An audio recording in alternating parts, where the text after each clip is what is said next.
Hi everyone, and welcome to my little video here. Frankly, I've been wanting to do this for over a year, and I just always had a reason why I couldn't do it yet. You know, my studio didn't look put together enough, and I just didn't know what I was doing, and I didn't have the right camera, and I didn't have this, and whatever. And I finally decided it's just never going to be perfect. I just got to do it.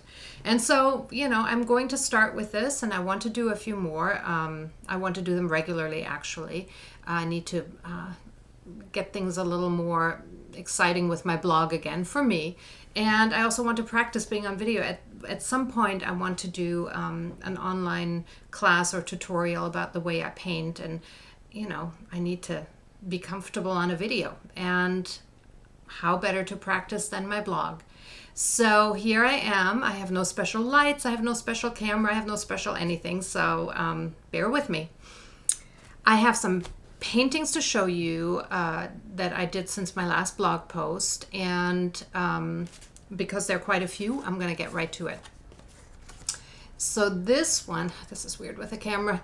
This one, I've been working, doing little studies in color with portraits, and I sketch them first on watercolor paper, and then I take 3 watercolor paints, yellow, a blue, and a red, and that's all I use, and the rest of it is mixed. So the greens you see are mixed with the yellow and the blue, and the purples are mixed. And I try to leave the highlights the white of the paper, and I think I managed with this one. Turns out very nicely. I love this process. Next one I did was, again, watercolored.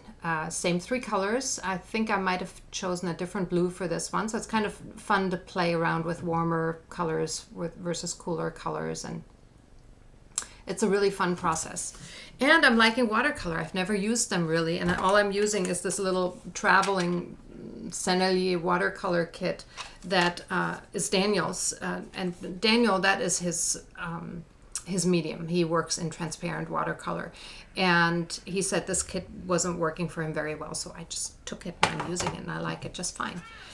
And this one I did similar process, same process actually, same paper, but I used high flow acrylics to see what the difference is, and very, very brilliant colors. I mean, this is intense. The colors are much more opaque than the watercolors, and it gives it a very different feel.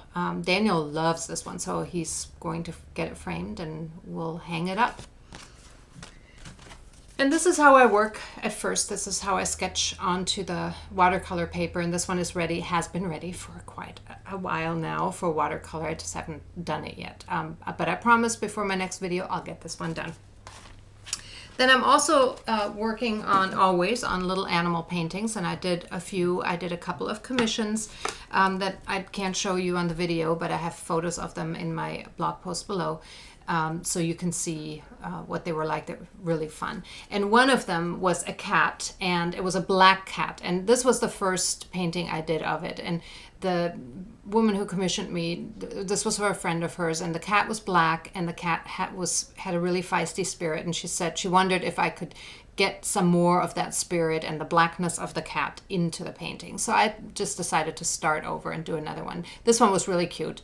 And the other one, as you can see below, very different feel. I used a lot more black and dark blue, turquoise. I don't use a lot of black usually. And bright colors surrounding it, very different personality and really fun. She was very happy with it. And then this is one I did, little fox. I think it's a little African fox. I forget what it's called. Huge ears, which is fun. I just saw it and had to paint it. And now if you hear the noise, I have to apologize. Our neighbors are getting a new roof today, as I was planning to do this, but I hope we can do this anyway and you can hear me fine. I worked on a couple of larger paintings. I got them finished. This one is of a flying owl. I had wanted to do this one forever, for a few months. I had actually sketched it out and then was too apprehensive to start. I didn't know really how to start, and I forget sometimes that all I have to do is start and then it flows from there. So finally I did that, and I kept it really loose, sort of like watercolor washes and primary colors. Didn't do a lot of mixing, and I just really like it. It's happy and it's beautiful. It's soulful. I love the blue in it. It's just really beautiful. Turned out very nicely. And then this is I think it's 12 by 16 inches of a horse, a painting of a horse. And this one was a little different because I usually work in high flow acrylics, so very fluid, very, I have to do a lot of let it dry in between, and this, it's less intentional too. I drip the fluid acrylics into water, and so they do what they do. I don't have much control over that. With this one, I use heavy-bodied acrylics and paintbrushes, so all the control was mine, and that's fun too. It's a different process. I have to really let go consciously, not to get too detail-oriented with it, because that's not how I want to paint. And some fun things showed up. I like this little pebbly thing that showed up down here. That was nice. I've not painted like that before. I'm sure I'll repeat that. And then I used a white pen to make the little whiskers. I love the horse's whiskers, and also some line work where the highlights are and just around the eyes, and that was fun. I did that differently too. That just is different for me. And those who know me know that no two paintings are ever the same, and my style constantly changes, but that's what I like.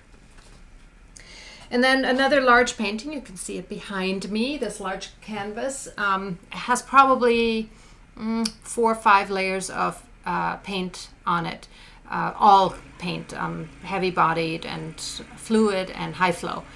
So I just played for the 5 layers, and now it's ready to have my subject sketched in. I know what I want to paint. I'm a little nervous if I can pull it off, and so I haven't started yet. This happens to me. I just I get a little nervous, and then it sits for a while, and then someday I'm ready. So I have to give myself a kick in the behind and get this started, and I promise to before the next video I'll have progress on it. Maybe I'll be done with it. And what's the worst thing that can happen? It doesn't turn out, I paint over it and I start again.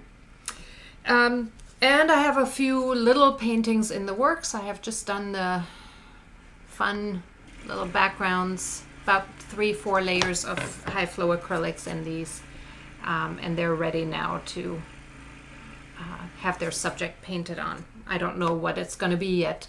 It'll be a surprise to me as well. Anyway, that was it for today. I hope it turned out well enough. And I wish you a fantastic week, and I will see you again soon.